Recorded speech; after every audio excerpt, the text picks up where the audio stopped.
I wish to start here on a personal level, and so that's what I shall do.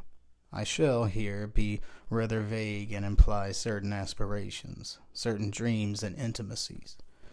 There are certain existential breaks, certain anxieties to be rid of, and these things, these vague things, are not easy.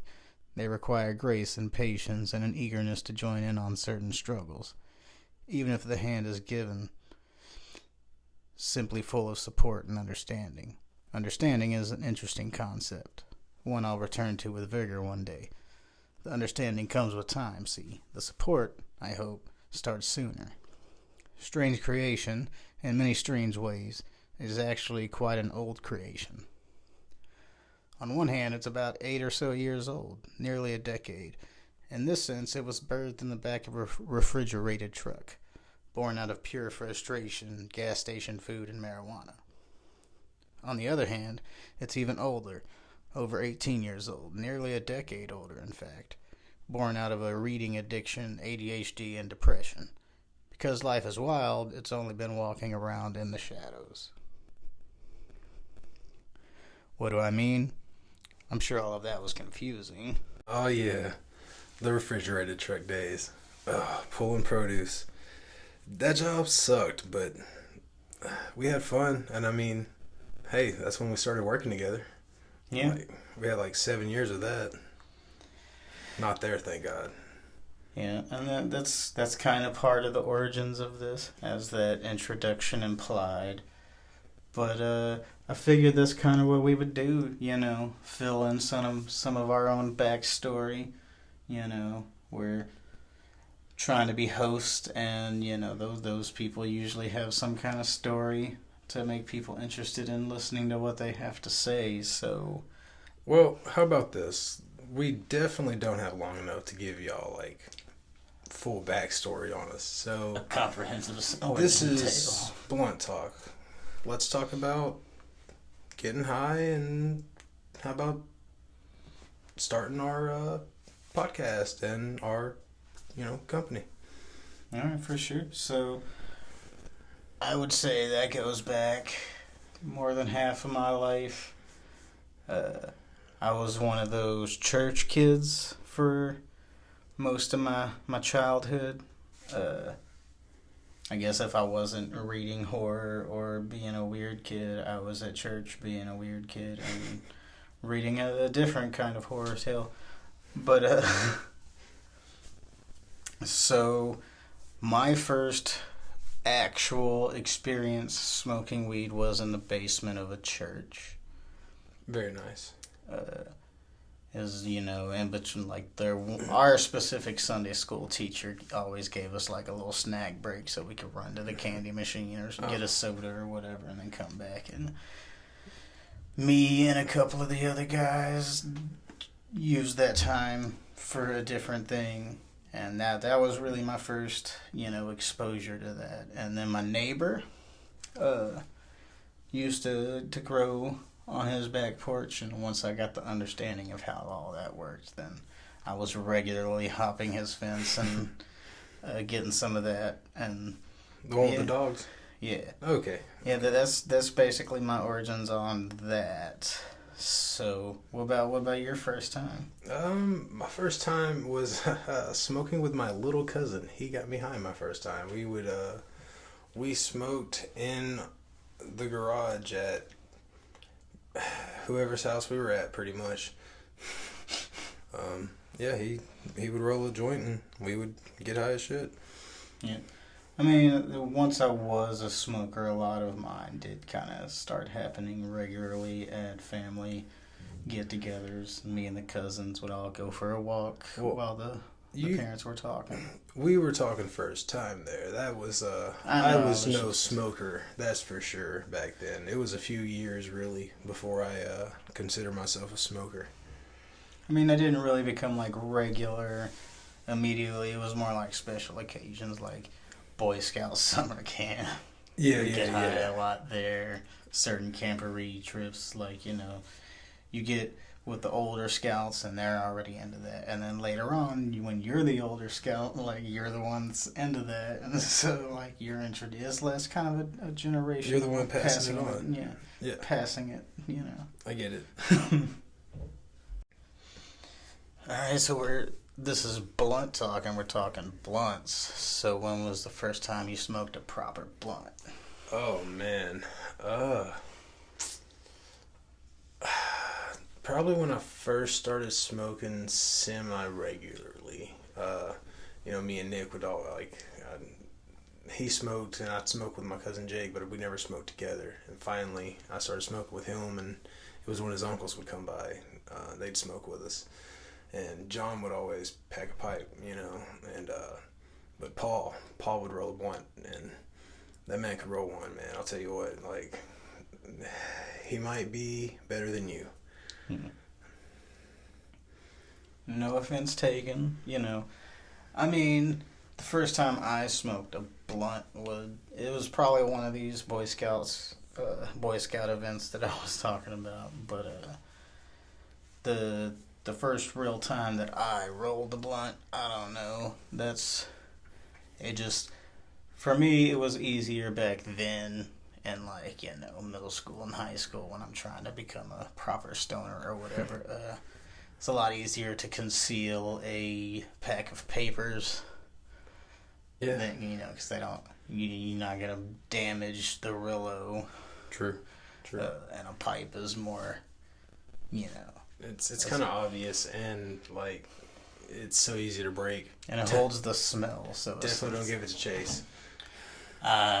Chase, the bane of glass.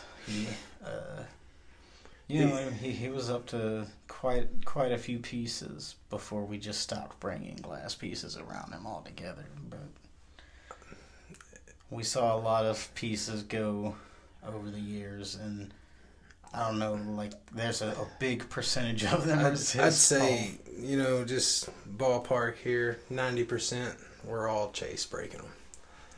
I was saying, you can't argue it. That might be a little exaggerated, but not much. Sadly, but we still love Chase. Oh, Chase. That's our boy. I mean, I know one thing, that I was quite the stoner in high school, and eventually I did get a pipe, and I was much better concealing, my piece, and not in the my gun in my pants way, but more a pipe in my shoe way, or some papers in my shoe. But I got really good at it to the point where, like, I was smoking weed inside North Little Rock High School. And now I've said that in public, but statute of limitations and all that. Well, you definitely weren't the only one, so it's quite all right. It's quite the trend there. Yeah, it'd be like that. Well, sadly, I was a pathetic stoner, and I could not roll for a long time. I still can't. I can roll a joint, you can smoke it, but it ain't worth the shit. But a blunt, man, even if it looks like shit, which is very rare, it still hits like a champ all the way through. So I'm proud of that. But I mean, as you know, we'll get to it later, but you're the one that taught me how to roll it.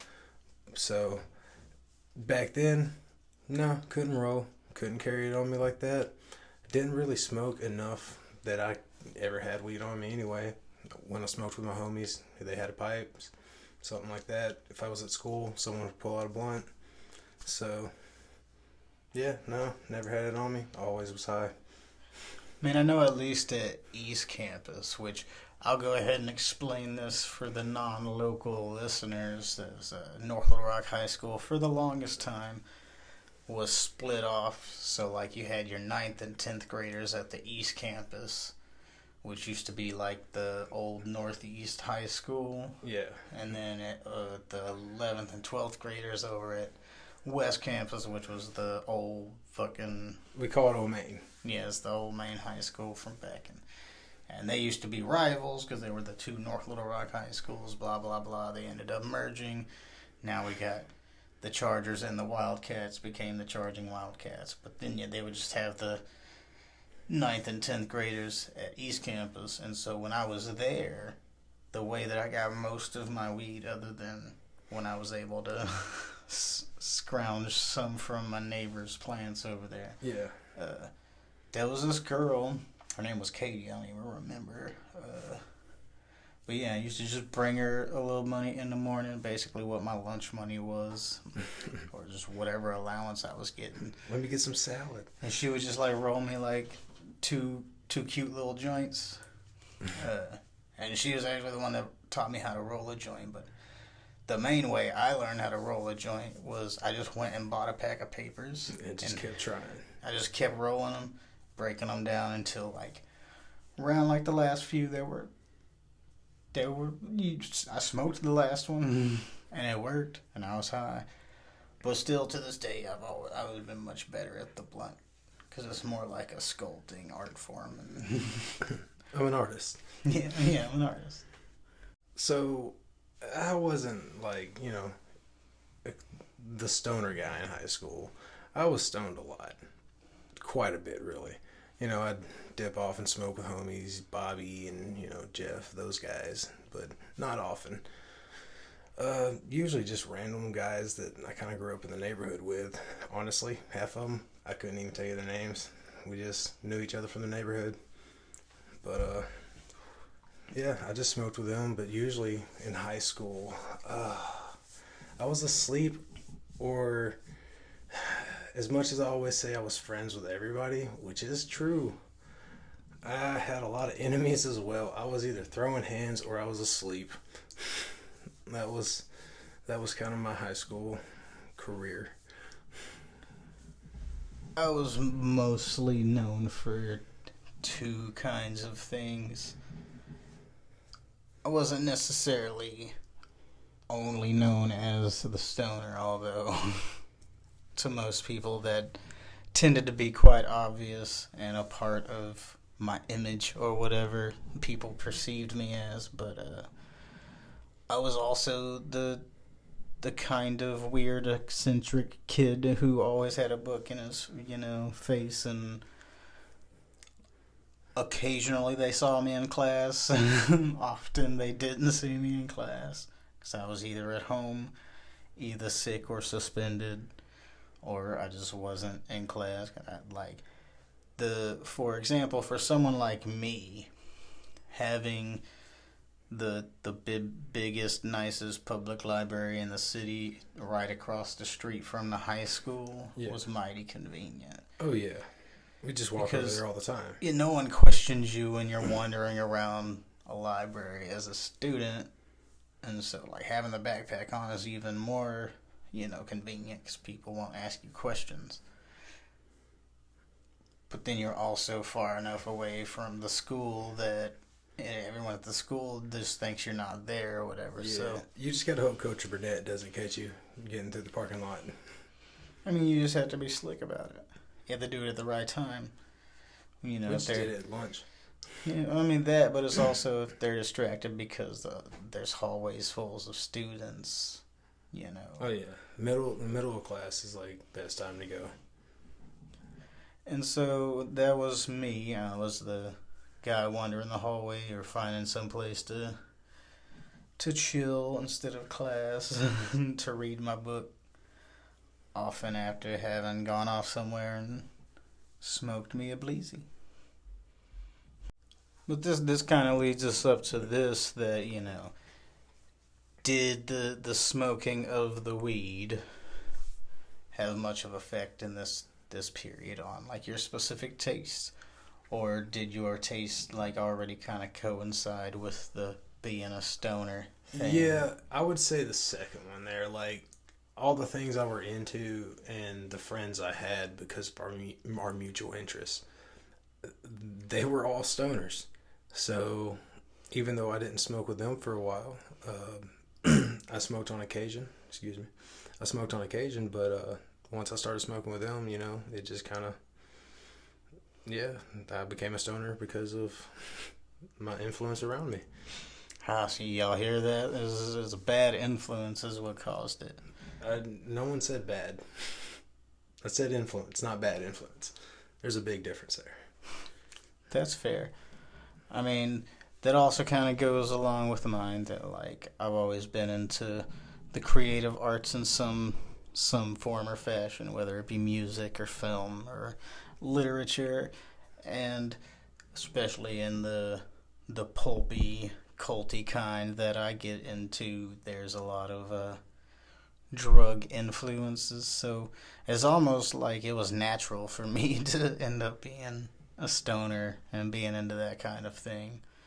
And so I feel like it kind of just came with the territory as a part of not necessarily a separate thing that influenced one or the other. It was just kind of, They just kind of coincide. yeah, it's like a package deal kind of thing. Yeah.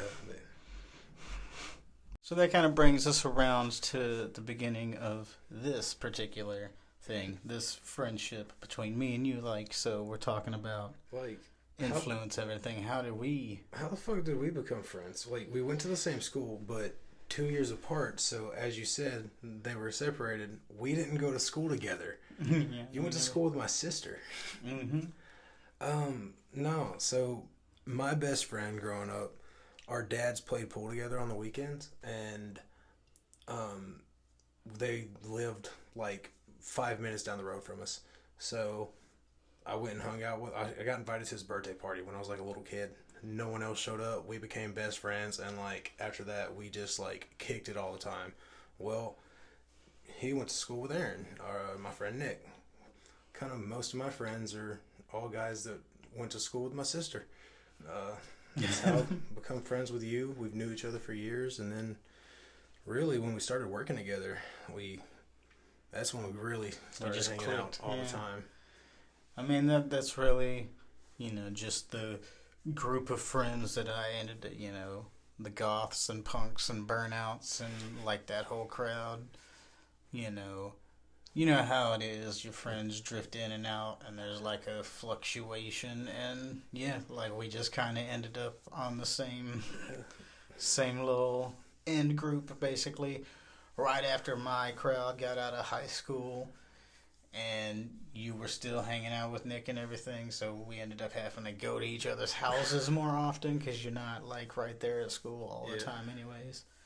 I remember you guys coming up to school at lunch a couple times. Yeah, we used to. That was fun. That's a fun little side story. I'll go ahead and so me and specifically my friend Zachy and Nick, and yeah, like occasionally we brought someone else along, but it was mostly us three.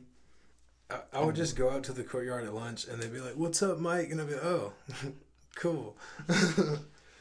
Part of it, we would go up there for anime club because we were in anime club when we were there, and we're just like, man, we still want to go to anime clubs. So after, like, for several years afterwards, like my lunch just happened to be right before anime club, so like, yeah, just kind of worked out perfect enough to you.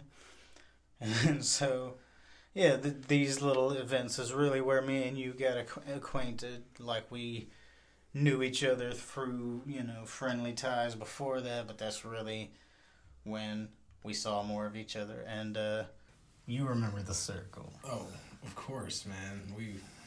It's what made me.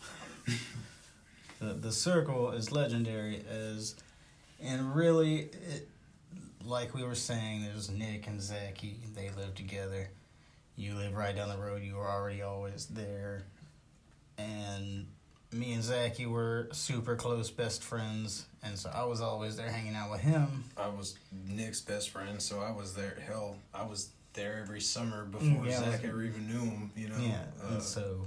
But, yeah, we were always there, so... And then there was a couple of others, that came over a lot. With, we got Chris, Nate, there, a whole... We could keep going with the list, really. There's several, but those four, me, you, Nick, Zachy, that's really the main crew that made up the circle. And so I think that's really around the period that, while I was quite the stoner, smoker, whatever word you want, pothead, burnout, there's all sorts of terms obviously for it, but I had smoked a lot of blunts, see, and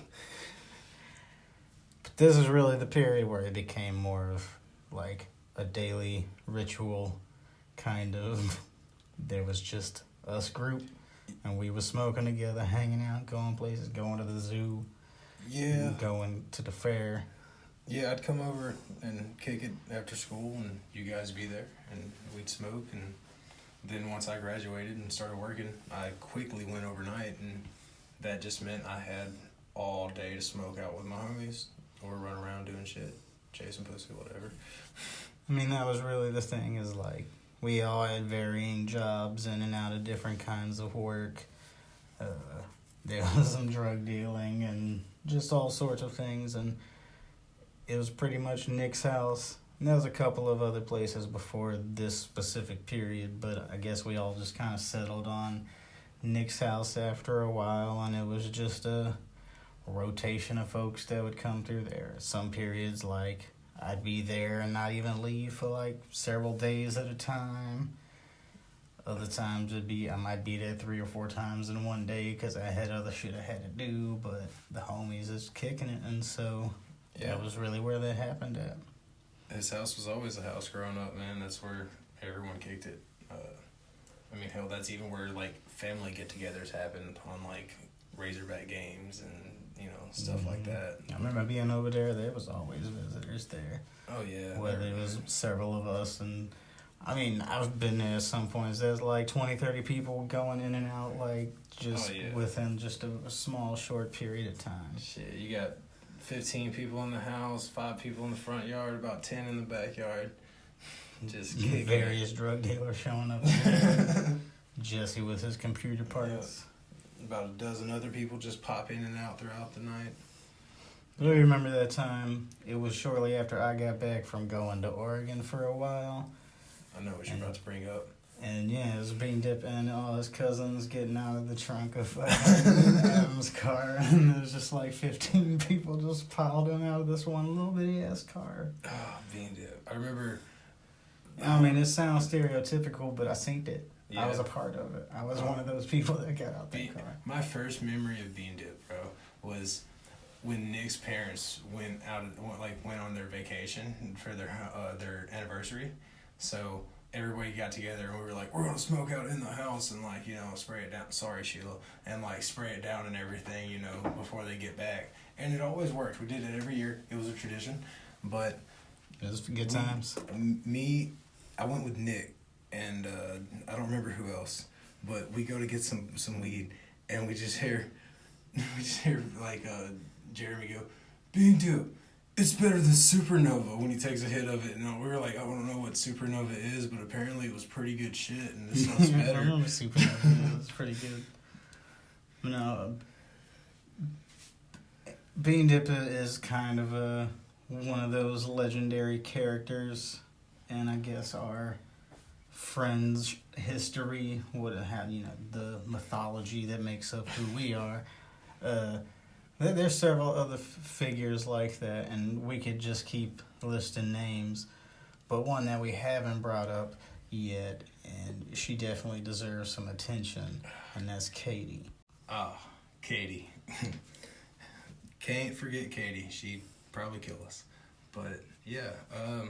Surprisingly, I haven't been friends with Katie near as long as you or most of our other friends. Katie knew everyone. I knew everyone. We didn't know each other. She was homeschooled. I was not. She was a mall rat. We were poor. My parents were like, you ain't going to the mall. There ain't no money to spend. So, like, yeah, I didn't hang out at the mall. I didn't have no money, but I hung out at the mall. Yeah, it was just the place to kick it. No, I'd get to go with my cousins and go to Aladdin's Castle every now and then. That was one of the main places we kicked it. But so I'm sure I saw her, but I didn't really know her until, the Buttercup House, man. I met the Trap Queen when we were working together at the produce place. We'd leave and come kick it and smoke out at your house, and which was her house. And yeah, I met her, became really fast friends, and man, yeah, big part of our life. I'd say the core group of our friends at that point was me, you, Katie, and Chase. Yeah, so me and Katie go way back. You mentioned the mall rat days. Like, I met Katie on MySpace when, yeah, so that tells you how long ago that was. So back in the day. So I happened to be on the top friends of one of my other friends, my little sister Briley. She had me on her top friends, and Katie added me because my profile picture made me look like a girl. And She so thought you were a girl. She thought I was just some girl that was on, and she wanted to be. So that's when she added me. She ended up talking to me, and we quickly figured out, all right, this is okay. And so yeah, we became friends, and she invited me to church of all places. Which, if you knew Katie, that's an ironic statement. Yeah. But yeah, so that's the origin of there. And then yeah, we were mall rats together. Been pretty close friends for all those years, and we ended up living together for a while, for quite a while, a couple of years really. But that was that period of the trap house, and we ended up working together. We go into all sorts of stories that happened there. The back garden. All right. There is one thing there that is pretty funny. We had a guy that started there, and he'd worked there like, I think it was his third day or fourth day, and he just looked pissed off all the time, looked really shady, didn't talk, kind of mumbled, Wore around. gloves. None of us wore gloves. Yeah, we wore gloves. he was the only one that wore gloves. Like, that was a weird thing to us. I don't know why, but it was. It just seemed weird. We're all in shorts and tank tops, and he's got thick ass pants and like Carhartt shit and like gloves, and it's like, bro, it ain't that serious, bro. Like, we got boxes of tomatoes. It's like, come on, bro, I got a blunt in my mouth while I'm pulling this shit, like in gym shorts. Like, what are you doing? But anyway, we're standing in the back of a truck gonna load it, and like, I don't know what's going on, but our supervisor was taking a sweet ass time bringing the load to us. So we're just chilling in the back there, and he just was like, he pulls out a pack of cigarettes, and I was asked to bum one, and like, he gives me one, and Speaking of which, asked me how I'm doing, and just some other couple bullshit things, just small talk, and I just look at him, I'm like, man, no offense, but you kind of look like a serial killer. You got them vibes, bro. And like, you just immediately just chimed in and was like, yeah, I see it. and the greatest thing happened. He just kind of chuckles and looks at me and grins and goes, yeah, I get that.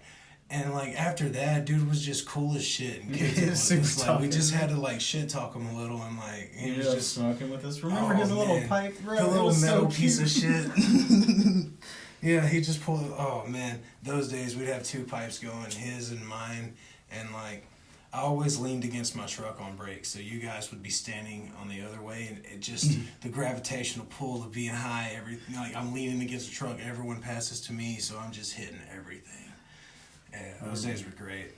Yeah, we got all sorts of stories from there, blowing up tomatoes with bottle rockets.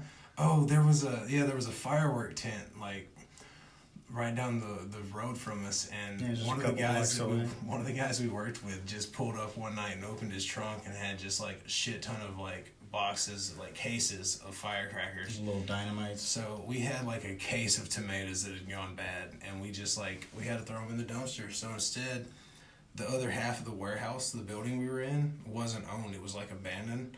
So we thought, and we just it was not abandoned. We just like loaded like 6 or 7 firecrackers in each tomato and just lit a bunch and just tomato grenades into that warehouse, and they went off, and we just saw like at least like 20 cats just run out of there. It seemed like 50 or 100 because it was just never ending trail of cats. I'm trying to like give. It was like a cat commune going on over there. Oh yeah, it was crazy. It was wild. We were just sitting there watching cats. Felt like forever. Oh yeah, them produce pulling days were wild. All we did back then, really though, was just smoke weed and make references about Big Lebowski and Seven. What's in the box? What's in the fucking box? Give me the gun. There's one thing I want to bring up. You brought up Big Lebowski and Seven, which we repeatedly watched in those days in the trap house, eating Mark's Donuts, every day after work, early in the morning. All our local people will know. They know what's up. Mark's. Nothing else. So once you have Mark's Donuts, you'll never eat another donut. Yeah, Mark's is where it's at. And we would go home, watch Supernatural. Oh, yeah, dude. Back in the good days of Supernatural. I don't know, I haven't watched it in a No, while. I finished it, man. I'm a fan, but yeah, no, it was way better back then. You know what I want to watch again? What's that? Wilfred. Wilfred, man. We used to get so high and watch Wilfred, dude. That was one of our shows. The show had us tripping, man. What was that other show we watched? The one with Jim Jeffries. It was I forget. It's his show, whatever his show is. We'll put that on the screen too. It's great. And so yeah, like we were constantly getting high, smoking blunts, trying to have fun, keep our minds off shit. Cause yeah, we kind of were also always annoyed and in pain and just trying to survive, try to get by. Things was cool, things was also not cool. Yeah, man. The produce place was a lot. It was a rough job. We made the best of it. We had fun, but it was really rough. I'll be honest, the only thing I miss from those days is when we take home like little sugar baby watermelons and like make bongs out of them. That was pretty fun. We just had arts and craft for stoners. I remember those peppers where I almost burnt my dick off with the hot pepper juice. I on my literally told my fingers. boss this story yesterday, dude. Because like, yeah, you did that, and then you told me, and I hadn't washed my hands yet either, and I laughed so hard I cried, so I wiped my eyes, and then my eyes like swelled up and shit. Yeah. So we both just went in crying to work. Our supervisor back then was just laughing at us nonstop that day. Good old Charlie. But anyway, yeah, that place, while we made the best of it and we had fun there, definitely glad to be out of that place. Like, it did give me the opportunity to start getting into podcasts. Yeah, that's where that's this kind of idea where came this. from. Yeah. We actually threw that idea out there in the back of a truck while we were loading a truck going to Russellville one morning. Wasn't that the plan? We was gonna start a podcast. We're doing like. We were gonna strap GoPros on our heads while we worked. It was gonna be terrible. Well, we were also gonna because we were just deciding to run away, so we were gonna strip out the inside of a school bus and create a home, and we were gonna go on the road making YouTube video documentaries or whatever. I don't know if this is gonna make it sound less pathetic or more pathetic that we were two adults talking about running away, but legit, we had like 3 friends in on it that we were gonna buy a bus and rebuild it into basically a makeshift RV that we can all just like bunk in and just go road tripping. And we're gonna be road journalists. Yeah, sure. We were gonna be hippies just kicking it, to be honest. But call it what you want. But that is kind of the birthing place of this kind of thing where, we do have a bunch of other ideas that we want to move forward other than just our sister podcast to this one, Blunt Talk, which is... That's what this one is, bro. The People's History of Horror podcast is the sister one. You know what the fuck. They know what the fuck. See, this is called Blunt Talk because we high as fuck right now, man. We just smoked a blunt and then did a dab before we... So we're pretty high right now. I'm sure y'all could tell that before. Don't tell me what to do. Yeah, so we were working at the produce place. We weren't at work. This was one of our mini adventures at the trap house days. We were actually middle of moving the trap house, weren't we? Yeah, we were moving out of that house into a different house in Sherwood. And we were kind of like half in the middle of doing that. We decided to eat lunch. With Katie. And then we were at Gadwall's. Hi, Gadwall's. Great place to eat. Yeah. Y'all should sponsor us. Cheese dip's great. Good burgers. Anyways, that's what we were having, cheese dip and burgers. And we kept getting phone calls, both of us. Our phones kept going off. Work called us every day to come in early. Sometimes, we weren't supposed to come in until, 10 o'clock at night? But we came in at, they called us to come in at 5. So that's what we thought it was. And we were like, yeah, fuck that, we're not answering. We'll answer in a little while. Finally, because I got 8 or 9 missed calls, we're both in the backseat of Katie's car because it's her and somebody else with us. I can't remember who, but Chase. Probably. But I answer the phone, and it's our boss, Greg, who, he's a piece of shit, fuck Greg, but he called and immediately was just like, I'm transferring you, and like transferred me to the main office, which I didn't know we had. And yeah, she put me on the phone and was like, so we're gonna you're no longer gonna be working here, you know, blah blah blah blah blah, and then put me back on the phone with him for him to tell me, you know, I'm fired and I'm worthless and all that crap. And so of course me, I was just like, okay, cool. So you've been blowing up Aaron's phone too.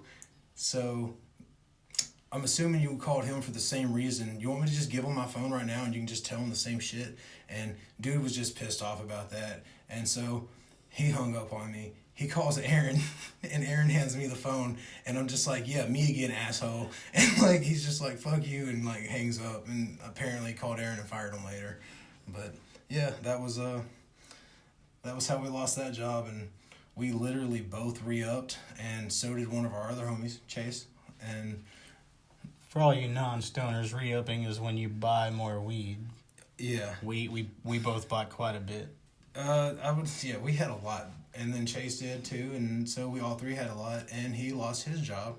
And so we all three came up with the conclusion when we were high and eating DiGiorno's pizza that we need to be able to pass drug tests to get jobs. So it wasn't DiGiorno's, it was... Oh, it was Marco's, wasn't it? Yeah, we cut it with a sword. That's right, you cut it with your sword. That was dope. We were so high. Anyway...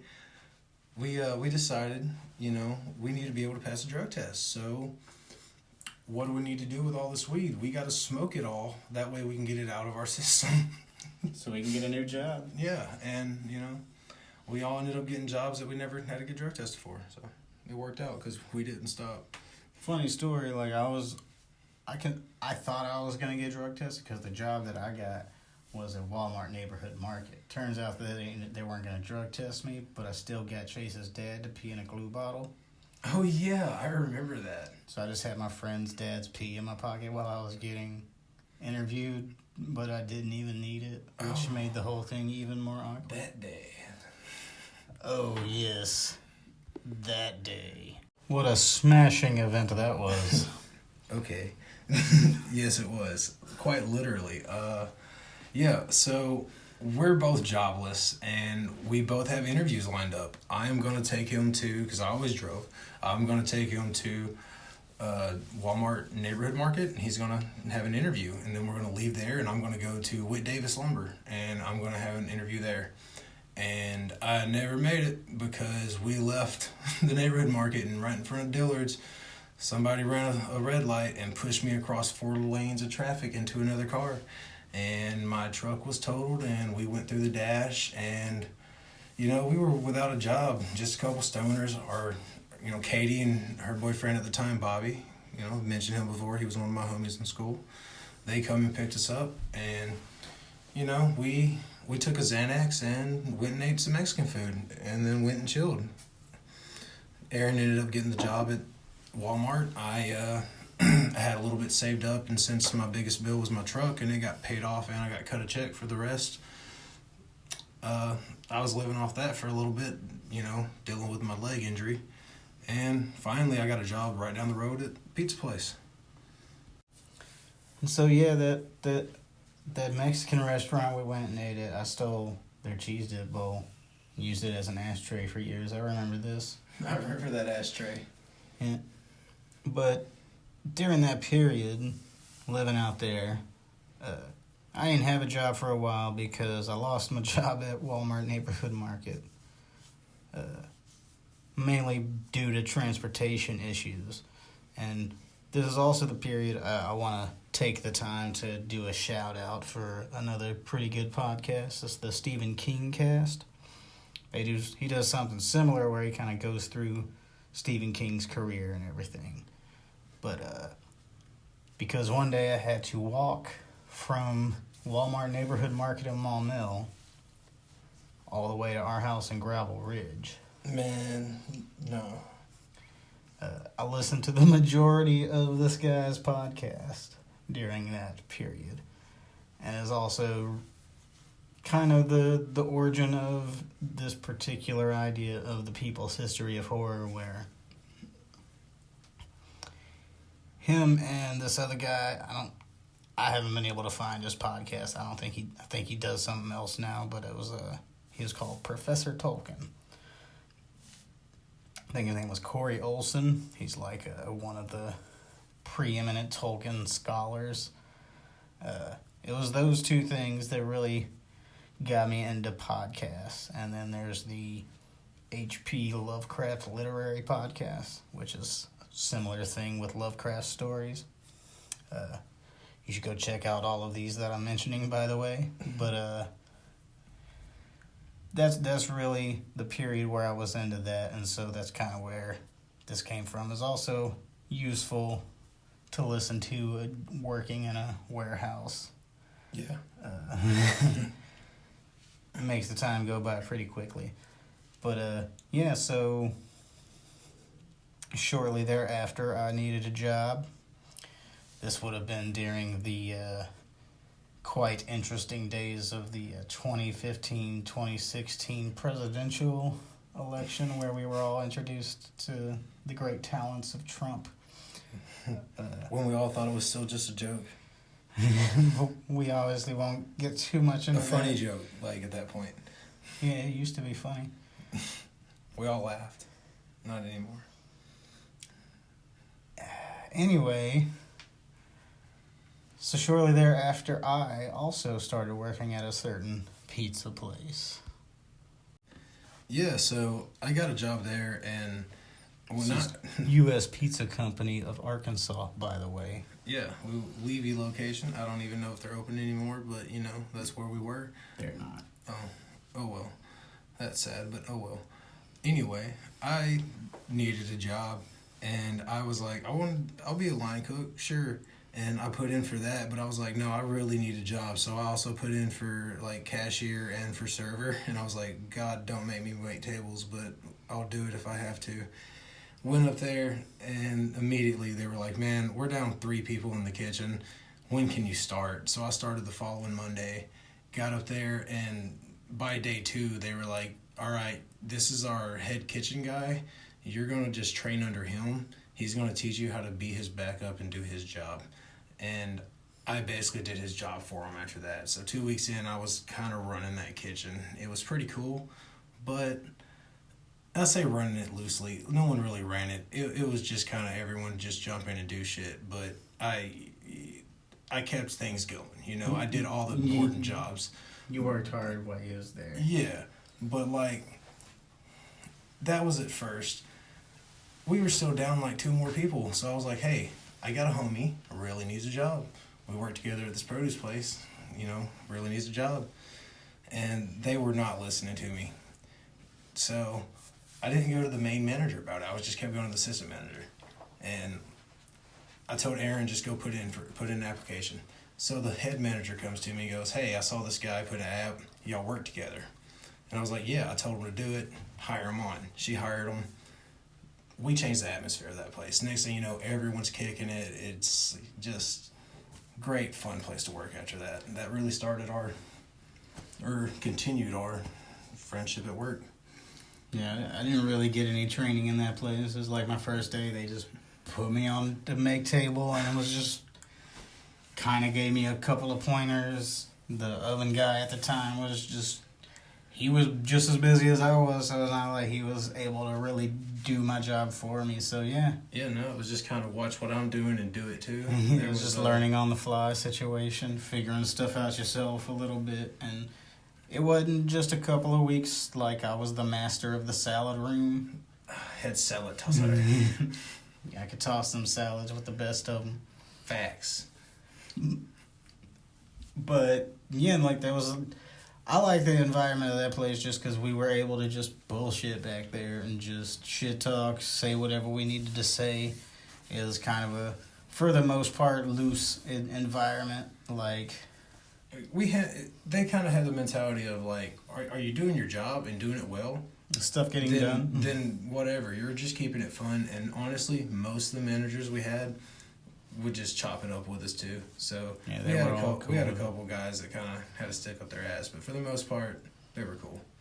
Yeah, I mean, you can't win them all, but for the most, and I mean, we got a couple of our friends. Like Jesse got a job there through us. Brian Yeah. worked there for a little while. I Yeah. think that was after you left, though, wasn't it? Yeah, because so our friend David, I trained him my last week there because I found like the job I'm working now.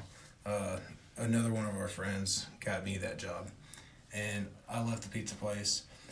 And so when I put in my 2 weeks notice, my last week, I just didn't care about anything. I was trying to get fired, just didn't care about anything at all. And I had like 3 people. They were like, train these 3 people to do your job. And after the first shift, I was like, these 2 ain't gonna make it, cut them. And there was a guy named David. I trained him, and he did everything for me my last week. Didn't remember his name. Every time I went into the pizza place, he would be like, hey, what's up, guy? And just act like we were really close. And I was just like, man, I know your face, but I don't know you, man. And then all of a sudden, I come over and hang out at your place, and here's David, just always hanging out. Becomes one of my best friends. Then Brian starts working up there, and crazily enough, like I meet him, and he's like, do you have a sister named Audra? And I'm like, yeah, it's one of my little sister's best friends from back in the day. I mean, that was just kind of the way that crowd was. We made some friends, found some older friends who, But one thing I will say about that place is that it did provide us with a solidness on some kitchen skills. Like, we could both cook before we worked there, but that kind of tension of being in we cleaned it up fast-moving pizza kitchen like that. I stepped up in the kitchen quite a bit after working there. Like, even though it's a fast food pizza, it's really not. Like, I mean, it's oven-cooked pizza, so, That's true. I don't It's know not why I like said a- fast food. It's not. It's not at all. We made the dough from scratch and everything. Yeah. And so, like it was some good experience, if nothing else. And one thing about U.S. Pizza is, while it's personally not my favorite style of pizza, at least not what they tended to do with it, I made some pretty bomb pizzas up there doing things my way. We made some bomb food. But as far as what's on their menu, it's not necessarily my thing. But they also aren't, overly proud of their product, so it's reasonably priced. And I'm going to be real, at least back in the day, it may be like this still, I don't know, but they had the best salads in Arkansas. I will say that. that's what people seem to think, especially when I was making them. So now neither one of us is working there, but that did evolve our whole concept of our businesses that we wanted to do. Like, we started talking. I talked there with Cody. We had talked about trying to start. We were going to buy the property across the street at one point and start our own restaurant. That was going to be a thing we were going to do. And so during this whole period, I was still writing. I started writing in high school, poetry and little fantasy and horror stories and stuff. And that's the kind of stuff I've been working on through all of this. Like we said, the whole creativeness side of things.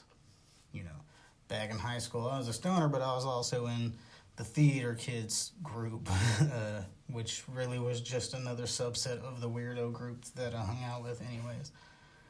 But the point of that being is clearly at some point from KT and US Pizza, me and you found that connection of we like the idea of creative projects, and we also kind of discovered a lot of that is food creativeness. And so we've discussed food trucks, and we've discussed restaurants and various podcast and YouTube projects, and we're just getting started on this stuff. And I just thought it'd be fun to kind of hash some of those ideas around that we've developed in the past. We discussed the bus already, and that was kind of the birthing of some of those ideas. Yeah, and like you said, we talked a lot about diner and food truck and restaurants, things like that. And that's definitely one of the projects we'll be working on is going to get a food truck going. And hell, some of the content we'll be shooting is going to be food related, stuff in the kitchen. So Yeah, we do want to do a cooking show. That's definitely a big part of who we are, and our friendship was, us getting baked and being like, what can we come up with? I mean, I feel like that's a stoner trait anyways, is coming up with some good food to eat. Yeah, but when you're good in the kitchen, it's just next level. Yeah.